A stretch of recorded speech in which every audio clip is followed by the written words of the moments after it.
ആരാധകരുടെ ആവേശം ഒരു സൈഡിൽ കൂടി നടക്കുമ്പോൾ അതിൻ്റെ രാഷ്ട്രീയം, അതായത് ഏത് മലയാളിക്ക് അങ്ങനെ പ്രശ്നമുണ്ടെന്നാണ് നമുക്ക് തോന്നുന്നത്. പൊളിറ്റിക്കൽ കറക്റ്റ്നെസ്സിനെ കുറിച്ച് വലിയ ചർച്ചകൾ നിലവുണ്ടായി. ആ ചർച്ച തുടരുന്നു. എമ്പുരാനിലെ രാഷ്ട്രീയം കത്തുന്നു എന്ന തലവാചകത്തിൽ മാതൃഭൂമി 5-ാം പേജിൽ ഒരു വാർത്ത കൊടുത്തിട്ടുണ്ട്. മറ്റ് പത്രങ്ങളിൽ ഞാൻ ഒന്ന് പരിധിയെങ്കിലും കാണാൻ കഴിഞ്ഞില്ല ഈ വാർത്ത. അതായത് ഇടത് സംഘപരിവാർ സൈബർ പോര് മുറുകുന്നു എന്നുള്ളതാണ്.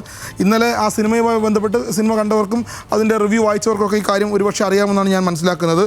ഇന്നലെ ആ സിനിമയിൽ പരാമർശിക്കുന്ന ചില കാര്യങ്ങൾ അതിനെ തുടർന്നാണ് ഇടത് സൈബർ അനുകൂലികളും സംഘപരിവാർ സൈബർ അനുകൂലികളും തമ്മിലുള്ള സൈബർ പോര് മുറുകുന്നത്. സിനിമയുടെ രാഷ്ട്രീയത്തെ അഭിനന്ദിക്കുന്ന കുറിപ്പുമായി മുൻ മന്ത്രി കോടിയേരി ബാലകൃഷ്ണൻ്റെ മകനും നടനുമായ ബിനീഷ് കോടിയേരി ആദ്യം വന്നു. തൊട്ടു പിന്നാലെ സംഘപരിവാർ അനുകൂലികൾ ചിത്രത്തിനെതിരെ രൂക്ഷ ആക്രമണം തുടങ്ങി. ഇപ്പോൾ 2 വിഭാഗം കൂടി അത് ഏറ്റെടുത്തിട്ടുണ്ട്. മാതൃഭൂമി 5-ാം പേജിൽ ആ വാർത്ത നന്നായി കൊടുത്തിട്ടുണ്ട്. മറ്റ് പത്രങ്ങൾ ഒരുപക്ഷെ ഇനി കൊടുക്കണ്ട എന്ന് തീരുമാനിച്ചാണോ എന്നറിയില്ല. ചില എഡിറ്റോറിയൽ തീരുമാനങ്ങൾ അങ്ങനെയും ഉണ്ടാകാമെന്ന് വേണം ഇതിനെ കാണാൻ.